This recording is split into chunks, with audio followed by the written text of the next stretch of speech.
안녕하세요. 저는 서울 동대문구에 살고 있는 30대 중반의 기혼 여성입니다. 얼마 전에 저에게는 개인적으로 몇 가지 큰일들이 있었습니다.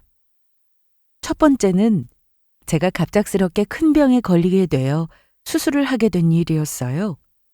태어나서 난생 처음으로 하게 된 대수술에 저는 하루하루 몸도 마음도 말라가고 있었는데요. 하지만 그것보다도 저를 더 힘들게 했던 것은 바로 시댁 식구들이었습니다. 제가 병에 걸렸다는 사실보다 이 사실을 어떻게 알려야 할지, 그리고 그 뒤에는 또 무슨 소리를 듣게 될지가 더 스트레스로 다가왔었죠. 제가 남편과 결혼을 한다고 했던 그 순간부터 시댁 식구들은 저를 마치 철천지 원수보다도 더 지독하게 미워했었거든요. 결국 앞선 명절에 벌어진 모종의 사건을 통해서 저는 저를 끔찍하게도 괴롭히던 시댁 식구들과 드디어 작별을 하게 되었어요. 그 뒤로는 이래도 되나 싶게 모든 것이 다 잘 풀렸던 것 같습니다. 다행히 그 사건 뒤에 있었던 제 수술도 무사히 잘 끝났고, 시댁과 멀어지고 나니 주기적으로 찾아오던 스트레스성 위염과 장염 증세도 씻은 듯이 나았거든요. 지금은 요양을 하면서 몸도 마음도 천천히 회복을 하고 있습니다. 평소에 저는 썰TV에 올라오는 속 시원한 사연들을 들으면서 제 이야기인 것처럼 대리만족을 하고는 했는데요. 오늘은 저의 이야기를 한번 꺼내볼까 합니다. 저는 대학을 다니고 있던 22살 때 한창 아르바이트를 하고 있다 친한 대학 동기인 지민이로부터 전화통화를 받게 되었어요. 평소처럼 반갑게 전화를 받았는데 동기 목소리가 엄청 다급하더라고요. 야, 선미야, 나 좀 살려주라. 어? 너 무슨 일 있어? 무슨 일 있지? 완전 큰일이지. 뭔데 그래? 지민이는 속사포를 쏘는 것처럼 숨도 쉬지 않고 급하게 용건을 줄줄 읊었습니다. 그런데 집중해서 그 이야기를 다 듣고 나니 어이가 없어져서 되물었죠. 그러니까 나더러 지금 대신 소개팅을 나가라는 거야? 한 번만 나 좀 도와줘라. 아니, 그래도 그건 좀 그렇지 않나? 나중에 상대방이 알게 되면 어쩌려고. 그럴 일 절대로 없어. 그냥 그날 하루만 대충 나갔다가 상대방이 마음에 안 들어서 그만 보고 싶다고 하면 끝이야. 저더러 본인에게 들어온 소개팅을 대신 나가달라는 동기에게는 황당하기는 했지만 나름대로의 사정이 있었습니다. 지민이는 부모님의 지인을 통해서 소개팅 하나를 받게 되었어요. 말하자면 소개팅이라기보다는 거의 선에 가까운 자리였죠. 하지만 지민이에게는 최근에 새로 사귄 남자친구가 있었습니다. 문제는 그 남자친구와의 연애 사실을 지민이의 부모님이 전혀 모르고 계셨다는 것이었죠. 지금 만나고 있는 남자친구의 조건이 솔직히 말해서 동기의 부모님이 좋아하실 만한 게 아니라서 절대로 말할 수가 없다고 하더라고요. 남자친구는 대학을 나오지 않고 미용 일을 하고 있었는데 이 사실을 알면 부모님이 당장에 헤어지라고 난리가 날 게 뻔하다고요. 그냥 너가 그 자리에 나가서 죄송한데 그쪽이 마음에 안 든다고 이야기하면 안 돼? 그게 문제야. 부모님이랑 통화할 때 남자친구가 옆에서 듣고 있었거든? 소개팅 들어온 거 뻔히 아는데 거절이든 뭐든 내가 일단 그 자리에 나가는 것 자체가 마음에 안 드나 봐. 그래. 우리 부모님 때문에 무조건 그 자리에 나가긴 해야 하는데 도저히 내가 나갈 수가 없다. 제발 부탁이다. 다행이라면 소개팅에 나올 그 사람과 서로 얼굴을 모른다는 사실이었습니다. 지민이 부모님께서 바로 주선한 자리가 아니라 그나마 한 달이 건너서 들어온 소개팅이라 가능한 일이었죠. 주선자에게는 대충 나이 몇 살인 어느 학교 무슨 과 다니는 사람이라고만 소개를 했다는데 그 정보는 저와 정확히 일치했으니 크게 다른 부분은 없었고요. 하도 우는 소리를 하길래 일단 나가주겠다고 말은 했지만 그래도 찜찜한 마음은 계속 남아있더라고요. 며칠 뒤 저는 에라 모르겠다 하는 심정으로 일단 그 자리에 나갔습니다. 약속했던 장소는 저희 학교 근처에 있는 카페였어요. 연락처로 대충 들은 인상착의 남자분이 저를 발견하고는 밝게 웃으면서 인사를 건네시더라고요. 안녕하세요. 처음 뵙겠습니다. 김영훈입니다. 아, 안녕하세요. 처음 뵙겠습니다. 괜히 찔렸던 저는 이름을 말하지 않고 말끝을 흐렸어요. 커피를 주문하고 10여 분 정도 이야기를 나누었을까요? 그분은 제가 마음에 드셨는지 처음부터 적극적으로 호감을 표시하더라고요. 그런데 저는 도무지 대화에 집중할 수가 없었습니다. 너무 찔렸거든요. 결국 저는 그분과 만난 지 15분 만에 정말 죄송하다는 말로 사정을 설명했습니다. 너무 황당하게 들리실 것 같기는 한데 사실 제가 친구 대신에 나온 거거든요. 네? 친구 대신이라고요? 그게 어떻게 된 거냐면요. 다행히 제 동기와도 정 상황이 안 되면 사정을 설명해도 괜찮다고 이야기가 된 상태였어요. 그 대신에 저는 주선자에게는 제발 비밀로 해달라고 말을 했죠. 그분은 순간적으로 조금 당황한 듯 했지만 이내 상황을 이해했다면서 웃더라고요. 그냥 나오지 않고 미리 언지를 줬더라도 이해했을 거라면서요. 어쨌든 참 다행이다 싶었고 그러고 나니 맥이 탁 풀리더라고요. 저희는 그 뒤로 즐겁게 이야기를 나누었습니다. 기왕 나온 자리니 밥이나 맛있게 먹고 가자면서 커피를 마시고 식당으로 이동해서 식사도 했죠. 그리고 몇 시간 뒤 헤어지려는데 그분이 뜻밖의 이야기를 하시더라고요. 저는 선미 씨만 괜찮으시면 다음에도 만나고 싶은데 어떠세요? 네? 저를요? 네. 오늘 너무 재미있었고 대화 나눠보니까 생각도 비슷하고 이야기도 잘 통하는 것 같아서요. 솔직히 말해서 저도 상대방과 비슷한 느낌을 받기는 했습니다. 성격도 좋아 보였고 키도 큰 데다가 외모도 제 스타일이었거든요. 하지만 그래도 이렇게 만나는 건 어딘지 모르게 좀 그렇더라고요. 뭐라고 거절의 의사를 밝혀야 할까 망설이는 사이에 제 속마음을 눈치챘는지 그분은 계속해서 저를 붙잡았습니다. 어차피 선미 씨 동기분과는 모르는 사이였으니 저는 이 자리에 나온 게 누구든 상관없었어요. 애초에 제가 그분을 소개해달라고 이야기한 것도 아니었고요. 그렇기는 한데... 그냥 처음부터 우리가 소개받아서 만났다고 생각하면 되지 않을까요? 어떻게 보면 맞는 말이기는 했지만 그래도 쉽사리 알겠다는 대답이 나오지는 않더라고요. 결국 부담 가지지 말고 몇 번만 더 만나보자는 그 사람의 말에 저는 고개를 끄덕였습니다. 그 뒤로 저희는 몇 번의 데이트를 더 했고 서로를 조금 더 자세히 알아가는 시간을 가진 뒤에 결국 사귀게 되었어요. 친구 대신 나가게 된 소개팅에서 만난 인연이라니 지금 생각해도 조금 특별하고도 웃긴 만남이었죠. 그리고 그게 제 인생 3번째이자 마지막 연애가 되었습니다. 남자친구는 참 잘 맞았습니다. 처음 만났던 자리에서 느꼈던 것처럼 저와 신기하다 싶을 정도로 비슷한 점이 많았죠. 저랑 마치 오래 만나왔던 소꿉친구처럼 이야기도 잘 통했고 평소 가치관이나 하다못해 생활 습관까지도 비슷한 사람이었어요. 아침형으로 생활하는 습관이라든지 피자랑 파스타를 좋아하는 입맛이라든지 하는 것들 말이에요. 취미로 매일 집 근처에서 1시간씩 러닝을 하고 머리가 복잡할 때면 조용한 카페에 가서 커피를 시켜놓고 몇 시간씩 책을 읽다 오는 습관도 똑같았죠. 지금껏 살면서 이렇게까지 닮은 사람을 만나본 적이 없었어요. 그리고 성향이 비슷한 사람을 만난다는 건 생각보다도 훨씬 좋은 일이더라고요.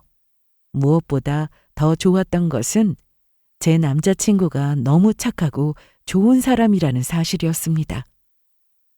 성실하기도 했고 예의도 바른 사람이었어요. 늘 저를 배려했고 좋아하는 마음을 말보다는 행동으로 보여주는 사람이었죠. 연애 기간 동안 만나면서 단 한 번도 제가 불만을 가지지 않았을 정도로요. 연애를 시작한 뒤 3년쯤 뒤, 저는 졸업해서 전공과 관련한 회사에 취업을 했습니다. 그리고 저처럼 잠시 취업을 했었던 남자친구는 곧 회사를 관두고 나와서 진로를 완전히 바꾸게 되었어요. 오래 고민해봤는데 나 아무래도 시험 준비를 해야 할 것 같아. 하고 싶으면 그렇게 해야지. 이번에는 완전히 결심한 거야? 응. 그런데 너한테 미안해서 나 시험 합격하려면 한참은 더 걸릴 텐데. 무슨 그런 걱정을 해. 나 괜찮으니까 그런 건 신경 쓰지 말고 자기가 하고 싶은 대로 해. 그렇게 남자친구는 퇴사를 한 후에 회계사 시험 준비를 시작했습니다. 사실 학교를 다닐 때도 남자친구는 시험 준비를 할까 말까 고민을 많이 하다가 경제적인 부담을 이유로 끝내 포기를 했었거든요. 남자친구의 집이 그렇게 형편이 넉넉한 편은 아니어서요. 대충 들어보니까 그 시험이 준비하는 대로 금방 합격할 수 있는 것도 아닌 것 같았고요. 하지만 막상 다른 회사에 들어가 보니 자신이 생각했던 것과 너무 달랐다며 포기가 안 된다고 하더라고요. 저는 뭐가 됐든 사람은 자기가 하고 싶은 일을 하고 살아야 한다고 생각했어요. 그래서 시간이 얼마나 걸리든 남자친구의 꿈을 응원해주고 싶었습니다. 그 이후로 저는 최대한 그 사람을 배려하면서 조심스런 만남을 이어갔어요. 사실상 연애라기보다는 수험생 뒷바라지나 다름없었죠. 집에서 어느 정도 지원을 받기는 했지만 학원비며 교재비며 하도 돈 들어갈 곳이 많아서 나중에는 데이트 비용도 부족한 형편이었거든요. 그러다 보니 돈 때문에 남자친구가 제 눈치를 보는 게 싫더라고요. 주말에 놀러 갈 때 내가 도시락 싸갈게. 도시락? 너 평일 내내 일하느라 피곤할 텐데 언제 장 봐서 도시락을 싸. 그냥 우리 사 먹자. 아니야. 밖에서 먹는 음식 비싸기만 하고 질린다. 그 돈이면 내가 훨씬 더 맛있게 잘 만들 수 있어. 자기 먹고 싶은 거 말해봐. 내가 만들어 갈게. 처음에는 데이트 비용을 제가 내려고 해도 굳고 말리더라고요. 그러다 생각한 것이 차라리 도시락을 싸서 데이트를 하자는 것이었습니다. 어차피 점심값도 아낄 겸 저도 회사에 도시락을 만들어 갈까 싶던 참이었거든요. 몇 번 해보니까 데이트 비용도 절약되고 좋았고요. 물론 힘들고 귀찮은 것은 사실이었지만 다행히 제가 요리를 좋아하는 데다 남자친구가 좋아하는 모습을 보는 게 좋아서 자처한 일이었습니다. 제가 도시락을 싸갈 때마다 남자친구는 너무 미안해하면서도 좋아했어요. 문제는 남자친구의 시험 준비가 그렇게 길어질 줄은 몰랐다는 사실이었습니다.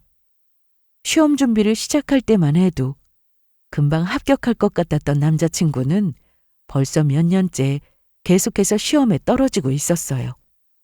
어떨 때는 과락이 생겨서 또 어떨 때는 자신 있었던 다른 과목 점수가 오히려 내려가서 이유도 여러 가지였죠. 원래 어려운 시험이라는 건 알고 있었지만 이렇게 쉽지 않을 줄은 몰랐는데 더 힘든 것은 남자친구가 열심히 하지 않은 것도 아니라는 사실이었습니다. 나 또 떨어졌어. 떨어졌어?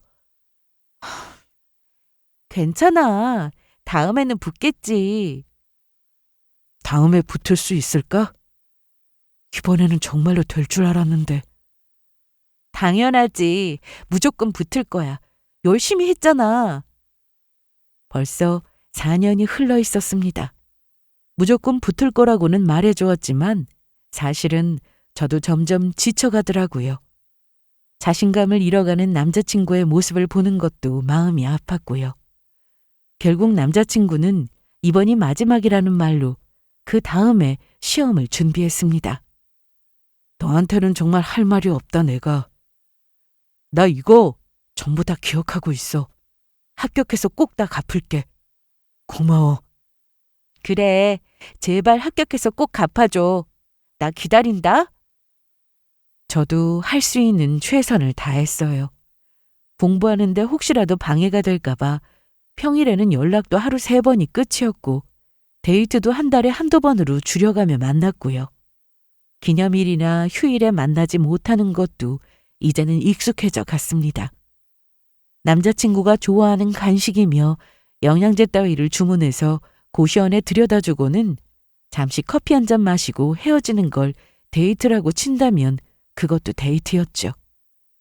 그리고 햇수로 딱 5년 차가 되던 마지막 시험에서 남자친구는 드디어 합격을 할 수 있었습니다. 저희가 연애를 한 지 8년이 되던 해였어요. 합격 소식이 들렸던 날 얼마나 울었는지 모릅니다. 무엇보다 다행스러웠던 건 더 이상 남자친구가 자책하며 힘들어하는 모습을 보지 않아도 된다는 사실이었어요. 그리고 합격해서 갚는다는 말이 거짓말은 아니었던 모양이었습니다. 발표가 난 뒤 한 달쯤 후에 근사한 밥을 사주겠다며 비싼 레스토랑에서 남자친구가 저에게 프로포즈를 했거든요. 이게 꿈인가 싶더라고요. 결혼하자고? 진심이야? 당연하지. 나 합격하고 이 말하려고 얼마나 기다렸는데 혹시 거절할 건 아니지? 나 너무 좋아. 어떡해? 언젠가는 결혼을 하고 싶었습니다. 만약 결혼을 한다면 그 상대는 무조건 남자친구였으면 좋겠다는 생각을 하기도 했고요. 하지만 그 순간이 이렇게 빨리 찾아올 줄은 몰랐어요. 여태껏 공부만 하느라 힘들었으니 남자친구가 당분간은 친구들도 만나고 즐기면서 놀고 싶을 거라고 생각했었거든요. 하지만 정반대였다고 하더라고요. 그 사람은 시험 준비하는 내내 지금 이 순간만을 기다렸다고 말했죠. 그렇게 저희는 너무나도 간절히 바랐던 결혼 준비에 돌입했습니다. 하지만 결혼 과정이 그렇게 순탄한 것은 아니었어요. 저희 앞에 또 다른 난관이 닥쳐오고 있었거든요. 그건 바로 예비시댁이라는 난관이었습니다. 처음으로 예비시댁에 인사를 드리러 갔던 날, 저는 잘 알지도 못하는 사람을 그렇게까지 미워할 수도 있다는 걸 처음 알게 되었어요. 여러 말할 것도 없고 우리는 무조건 이 결혼 반대니까 그렇게 알고 있거라. 어머니! 나는 오늘 이 자리 마음에 안 든다고 분명히 말했다. 이 결혼 허락할 생각 전혀 없다고 했는데도 억지로 데려온 건 너고. 저를 보시자마자 자리에 앉기도 전에 대뜸 결혼을 반대한다는 소리부터 하시는데 정말 너무 당혹스럽더라고요. 저는 남자친구 집에서 저를 반대하고 있다는 사실조차 몰랐었거든요. 한번 만나보지도 않고 어떻게 그런 말씀을 하세요? 그리고 반대하시더라도 적어도 한 번 정도는 만나보셔야 하는 거잖아요. 아니 얘가 지금 어디서 큰 소리야? 너 목소리 안 낮춰? 그래서 지금 이렇게 만나고 있잖니. 만났는데도 여전히 마음에 안 드는 건 어쩔 수 없는 거 아니야? 진짜 너무들 하시네요. 저는 당혹스러운 와중에도 끝까지 예의를 지키기 위해 노력했습니다. 제가 마음에 완전히 안 차신다는 거 잘 알겠습니다. 그래도 저 영훈 오빠랑 오래 만났고 서로 정말 좋아하고 있어요. 혹시 제가 어디가 마음에 안 드시는지를 알려주시면 좀 더 노력하겠습니다. 제 말에 예비 시어머니는 기다렸다는 듯이 그러시더라고요. 아가씨, 정확하게 하는 일이 뭐예요? 저는 제조 쪽 회사에서 사무직으로 일하고 있습니다. 서운하게만 생각하지 말고 아가씨도 생각을 한번 해봐요. 결혼도 급이 비슷하게 맞아야 하는 법이에요. 네? 우리 아들은 회계사로 일하는데 결혼하겠다고 데려온 아가씨는 어디 이름도 없는 회사 다니고 있고 우리가 반대를 안 하게 생겼어요, 지금? 이게 맞는 거냐고? 그러니까 결국에는 제가 남자친구와는 결혼할 수준이 되지 않는다는 말씀이었던 거죠. 여태껏 고생고생해서 몇 년을 시험 뒷바라지 해놨더니 합격하고 나서 그 가족으로부터 들은 소리가 겨우 고작 이거였던 겁니다. 그 소리를 처음 들은 순간에는 너무 충격적이었어요. 하지만 조금 지나고 나서는 그냥 허탈해서 웃음이 다 나오더라고요. 겨우 이런 소리나 들으려고 몇 년을 기다렸었나 싶기도 했고요. 결국 듣다 못한 남자친구가 제 손을 잡고 집을 빠져나왔고 그날 저는 남자친구에게 헤어지자고 말을 했습니다. 하지만 끝내 헤어지지는 못했죠. 헤어지는 건 절대로 안 된다며 남자친구가 통곡을 하면서 저를 붙잡았거든요. 자식 이기는 부모 없다고 결국에는 남자친구의 뜻대로 결혼도 하게 되었습니다. 그 과정에서도 얼마나 많은 진통이 있었는지는 아마 짐작이 가시겠죠? 하지만 그럴 때마다 남자친구가 이런 소리를 듣게 해서 미안하다며 저를 달랬고 저도 아직은 그 사람을 좋아하는 마음이 너무 큰 나머지 헤어지지를 못했습니다. 문제는 결혼 이후였어요. 당연히 결혼을 했다고 해서 모든 갈등이 다 사라진 것은 아니었습니다. 시댁에서는 억지로 기우는 결혼을 시켰다며 평소에도 사사건건 저를 못 잡아먹어서 안달이었거든요. 흡족한 조건으로 결혼을 시켰다며 다른 집 며느리들과 비교하는 것은 덤이었어요. 이번엔 내 친구 영선이네 작은 아들 결혼시키는데 그 집 예비 며느리가 그렇게 똑똑하고 야무지다더라. 어디 큰 로펌에 잘 나가는 변호사라 그랬나? 저번에 말했던 그 변호사? 얼굴도 그렇게 예쁘다면서요? 그래, 요즘은 예쁜 애들이 머리도 좋고 직업도 좋다니까. 엊그제 보니까 영선이 얼굴이 아주 활짝 폈더라. 아이고, 걔는 무슨 복을 타고 나서 그런 며느리도 타들이고 내가 아주 부러워 죽겠다. 아유, 엄마, 남의 며느리 부러워하면 뭐해요? 우리는 이미 텄는데. 됐으니까 나나 시집 잘 보낼 생각해요. 당연히 저 들으라고 하시는 말씀이었죠. 다른 며느리는 학벌이 좋다더라. 집안이 너무 좋다더라. 회사에서 돈을 그렇게 잘 번다더라. 날마다 새롭게 등장하는 며느리들은 어쩜 그렇게도 다들 잘난 사람들인지 신기할 정도더라고요. 거기다 때리는 시어머니보다 말리는 시누이가 더 밉다는 말이 딱이었습니다. 시누이는 아직 시집을 안 가고 있었는데 시간이 많아서인지 날이면 날마다 시댁에 와 있었어요. 그것도 옆에서 시어머니의 말을 얄밉게도 거들면서요. 그래도 저는 막연한 기대를 버리지 않고 있었습니다. 제가 계속해서 잘하면 시간이 흘러 시어머니와 시댁 식구들도 저에게 마음의 문을 열어주실 거라고 생각했죠. 남편은 착한 사람이었고 가족을 소중하게 생각하는 사람이었습니다. 그런 가족들이 마찬가지로 소중한 저에게 함부로 대하는 태도를 보며 늘 속상해했고요. 저에게 미안해하는 남편을 봐서라도 남편의 가족들에게 저도 최선을 다하고 싶었어요. 지금은 좀 힘들어도 계속 노력하다 보면 결국 언젠가는 한 가족처럼 서로 잘 지낼 수 있을 거라고 믿었고요. 하지만 그건 저만의 헛된 바람일 뿐이었습니다. 제 기대와 달리 해가 지날수록 시댁의 구박은 나날이 더 심해져 갔거든요. 시댁에서는 제가 하는 것 하나하나가 다 못마땅해서 트집을 잡아댔어요. 결혼 생활 몇 년이 지나도록 제가 해드리는 선물을 단 한 번도 마음에 들어 하신 적이 없으실 정도로요. 어머님, 이건 생신 선물이에요.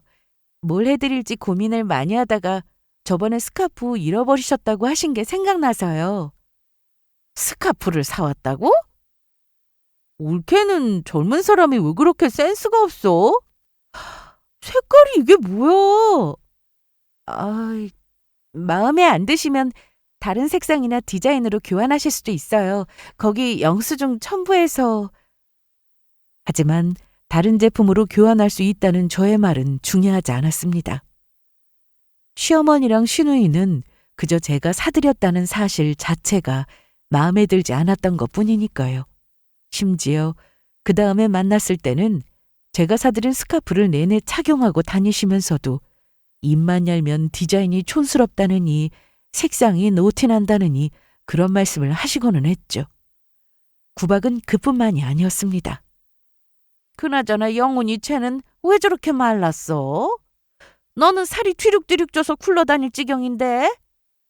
울케, 설마 집에서 남편 밥도 안 해먹이는 거야?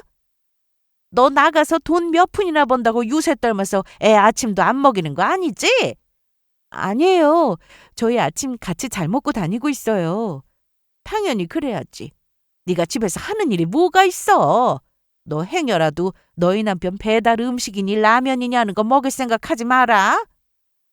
남편이 살이 빠지면 빠진 게 다 제 탓이었고 반대로 살이 찌기라도 하면 그것도 옆에서 내조를 제대로 못해주는 제 탓이더라고요. 시댁 식구들의 눈에는 남편이 먹는 것도 입는 것, 일하는 것, 노는 것까지도 전부 다 제가 관리할 문제였습니다. 마치 남편이 아니라 제가 키우는 아들인가 싶을 정도였죠. 해가 지나도 시댁의 트집은 여전했고 이제는 그게 남편이 없을 때 하는 방향으로 바뀌어 갔습니다. 남편의 앞에서 하면 남편이 싫어했기 때문에 남편이 듣지 않을 때 하는 걸로 바뀐 거죠. 남편은 그것도 모르고 이제는 시댁에서 저를 구박하는 게 조금쯤은 나아진 걸로 생각하고 있더라고요. 저는 그걸 일일이 옮기기도 뭐해서 따로 말하지 않았고요. 결국 그 모든 것들이 저에게는 스트레스로 다가왔던 모양이었습니다. 어느 날 저는 정말 거짓말처럼 큰 병에 걸려버렸거든요. 그동안 내내 바빠서 미루고 있던 건강검진을 했더니 글쎄 제가 갑상선 암이더라고요. 처음에는 그냥 이해가 되지 않았습니다. 왜 저에게 이런 병이 찾아온 건지를요. 저는 이제 겨우 34인데요, 선생님. 유감스럽게도 30, 40대인 여성에게서 흔하게 진단되는 게 갑상선 암입니다. 그러면 앞으로 어떻게 되는 거죠? 심각한 건가요? 저 살 수는 있는 건가요? 너무 크게 걱정하지 마세요. 다행히 환자분의 경우는 건강검진을 통해서 빨리 발견된 편입니다. 남편과 함께 검사 결과를 듣고 오던 그날, 제가 무슨 정신으로 집까지 올 수 있었는지를 모르겠더라고요. 처음에는 손만 덜덜 떨리더니 나중에는 오한이라도 든 것처럼 온몸이 벌벌 떨리고 있었습니다. 병원 주차장에서 남편 차를 기다리고 있었는데 그제서야 진료실에서 나오지 않던 눈물이 펑펑 쏟아지더라고요.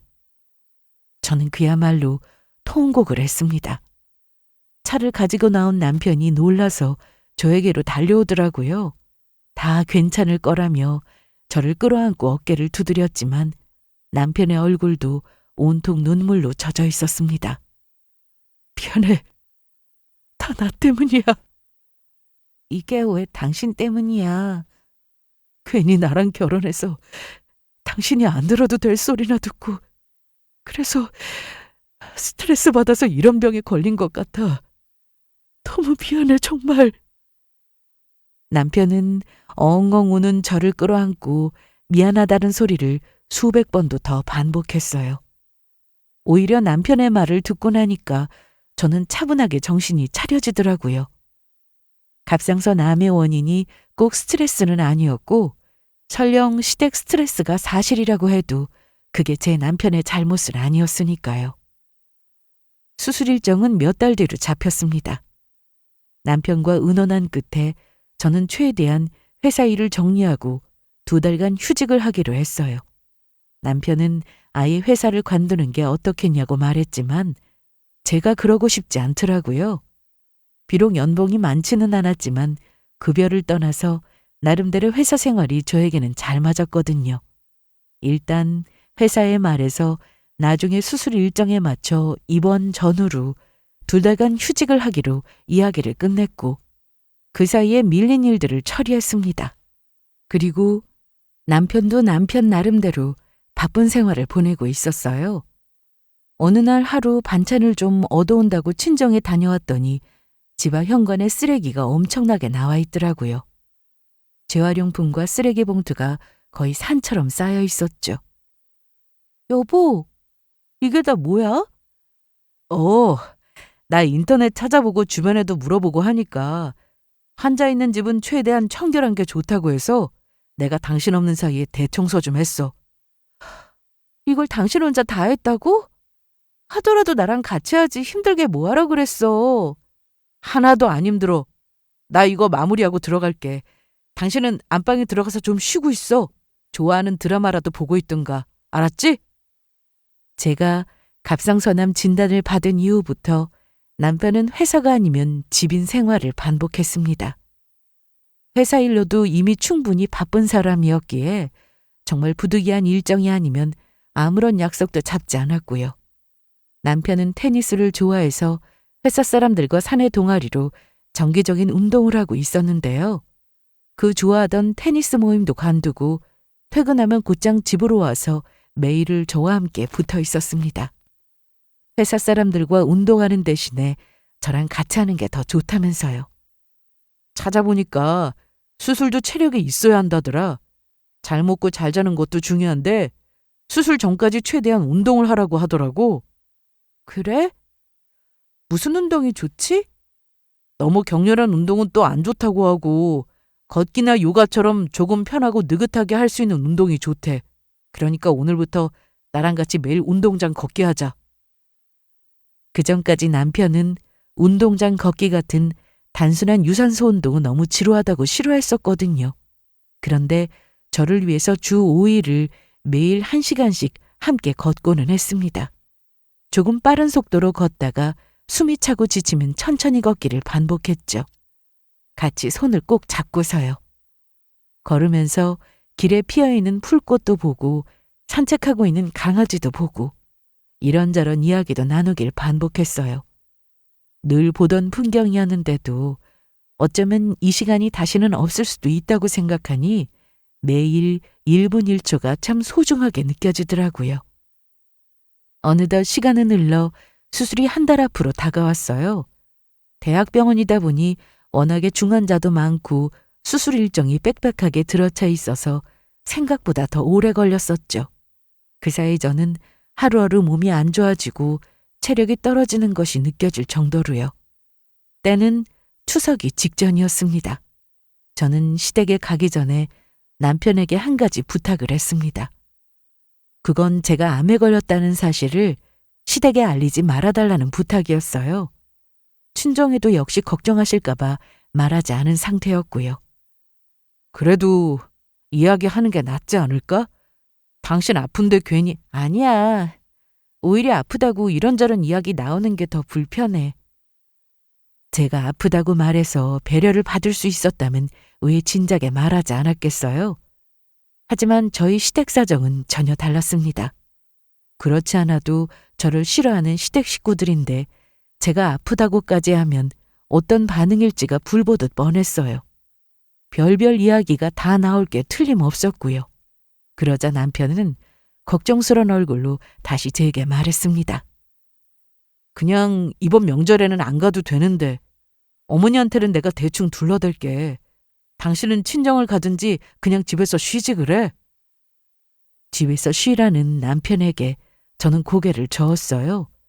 남편이 뭐라고 둘러댈지는 모르겠지만 시어머니가 원하는 만큼의 충분한 변명이 되지는 않을 게 뻔했거든요.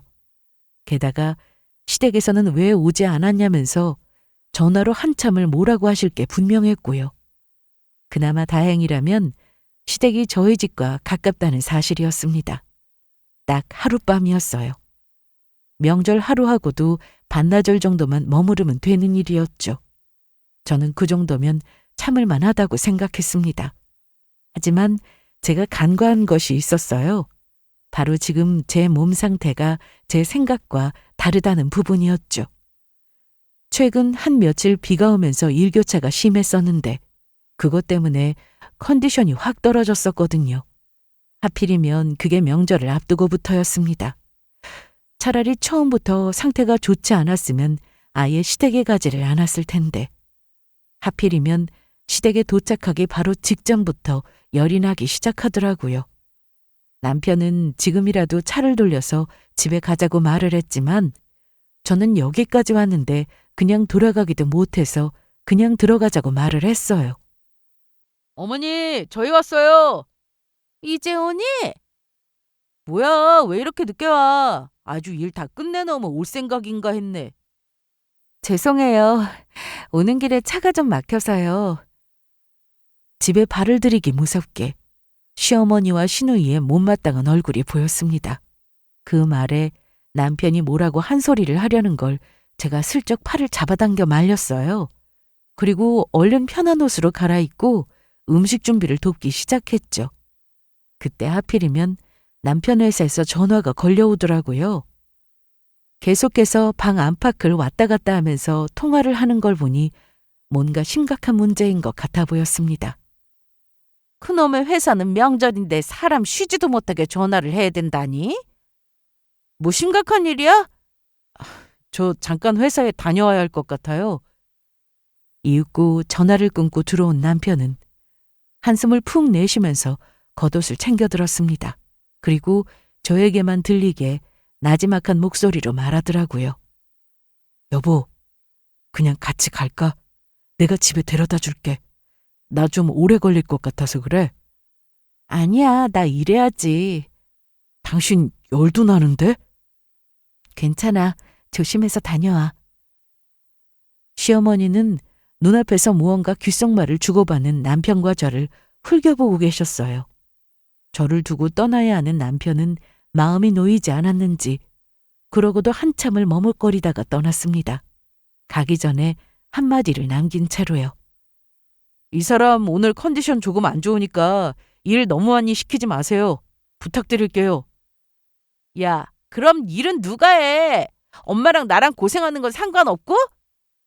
이번에만 누나가 좀 고생해. 내가 부탁할게. 저 다녀올게요. 하지만 남편의 그 당부는 오히려 하지 않으니보다 못했습니다. 남편이 회사로 떠난 후에 시댁의 분위기는 그 전보다 한층 더 싸늘해졌거든요.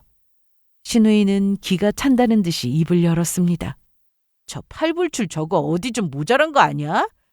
혹시 올케가 쟤한테 시키기라도 했어? 일하기 싫다고?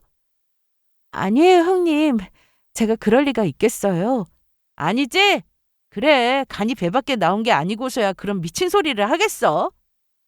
시끄럽고 됐으니까 애미 너는 빨리 전부터 붙여라. 일이 다 끝나면 오는 줄 알았다는 시누이의 말은 전혀 사실이 아니었습니다. 그렇다기에는 끝내놓은 일이 아무것도 없었거든요.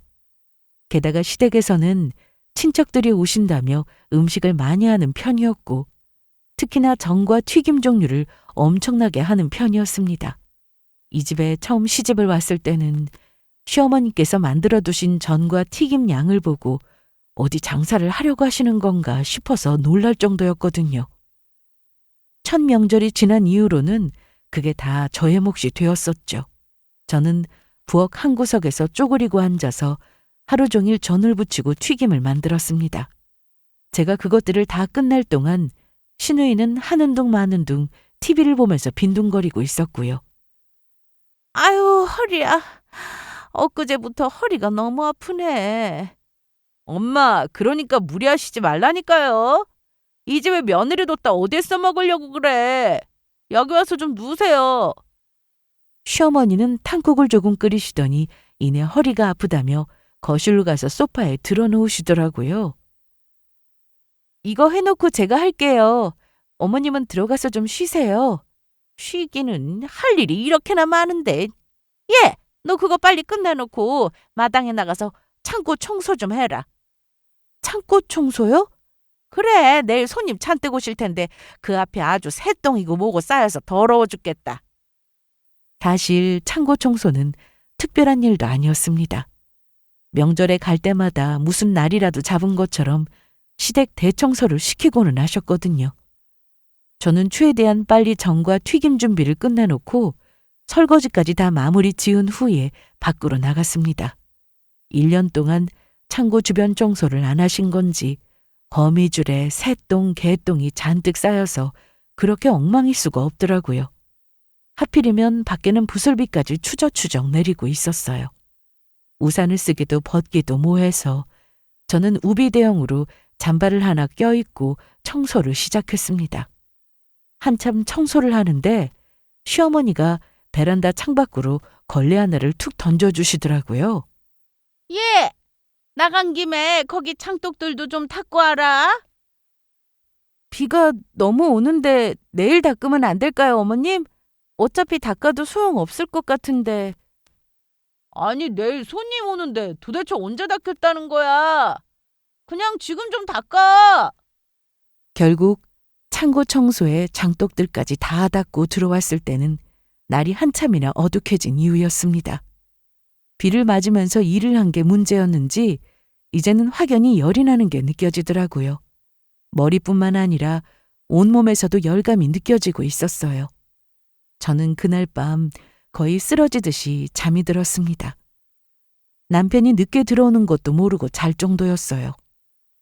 이튿날 아침 평소라면 새벽같이 일찍 일어나 제사 준비를 했겠지만 그날만은 달랐습니다.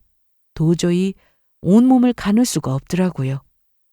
부엌에서 인기척이 들려왔지만 그걸 듣고도 한참을 움직일 수가 없을 정도였죠. 결국 옆에서 일어난 남편이 밖에 나가서 제 상태를 알렸습니다. 제가 몸이 너무 안 좋아서 못 일어나겠다고요. 그리고 남편은 일단 해열제를 찾겠다며 위층 작은 방으로 뛰어 올라갔습니다. 그런데 그때 제가 누워있던 방의 문이 벌컥 열리더라고요. 뭐야, 지금 장난해? 쿵쿵거리며 방에 들어와서 창문의 커튼까지 활짝 열어젖힌 시누이가 저에게 악을 쓰듯 소리를 질러댔어요. 아프면 대체 얼마나 아프다고 이 난리야? 좀 아프다고 며느리 도리도 안 할 거야? 며느리가 안 하면 밥은 누가 해? 지금 나더러 하라는 거야? 죄송해요. 제가 지금 몸이 너무 안 좋아서. 그때쯤 저는 거의 말할 기력도 없는 상태였어요. 펄펄 끓는 고열 때문에 몸을 이렇게 앉으면 눈앞이 빙빙 돌 정도였거든요. 그런데 시누이 눈에는 그게 보이지 않는 모양이었어요. 심지어 뒤따라 들어온 시어머니도 저에게 삿대질을 하기 시작했죠. 너는 도대체 몸 관리를 하나 똑바로 못해서 이 사다를 만드니? 너 일하기 싫어서 이러는 거야? 어제 일 좀 시켰다고 이래? 이거 진짜 꾀병 아니야? 우리 보라고 유세라도 떠는 거야 뭐야? 그때였습니다. 문 앞에 서 있던 시누이가 악소리와 함께 바닥에 주저앉더라고요. 순간 방에 있던 모두가 깜짝 놀라서 그쪽을 돌아보았죠. 시누이 앞에는 어느새 2층에서 뛰어내려온 남편이 서 있었습니다. 온몸을 부들부들 떨면서요. 아, 너 미쳤어? 지금 나 때린 거야? 영훈아, 너 이게 뭐 하는 짓이야? 알고 보니 남편이 시누이의 뺨을 때린 것이었습니다. 시누이와 시어머니가 경악해서 남편을 쳐다본 것은 당연한 일이었어요. 하지만 남편은 생전 처음 보는 차가운 얼굴로 이를 갈면서 대답했습니다. 제가 이 사람 지금 아프다고 몇 번을 말씀드렸죠? 저 때문에 암까지 걸린 사람이라고요. 뭐라고? 이 젊은 나이에 왜 그런 큰 병이 걸렸겠어요? 이게 다 이 집에서 이 사람을 이렇게까지 들들 볶으니까 그런 거라고요. 시누이는 뺨을 맞았다는 충격에 말을 잇지 못하고 있었습니다. 그리고 시어머니는 남편의 처음 보는 모습에 놀란 나머지 그 자리에 돌처럼 굳어 있었고요. 평소에 워낙에 효자인데다 순하고 가족사랑까지 지극했던 남편이었거든요. 당연히 지금의 모습은 상상조차 할 수 없었죠. 저조차도 처음 보는 모습이었으니까요. 그만큼 괴롭히셨으면 됐잖아요. 앞으로는 이 사람 다시는 볼 생각하지 마세요. 야, 누가 누구를 괴롭혔다는 거야? 너 진짜 미쳤냐고? 저는 분명히 경고했습니다.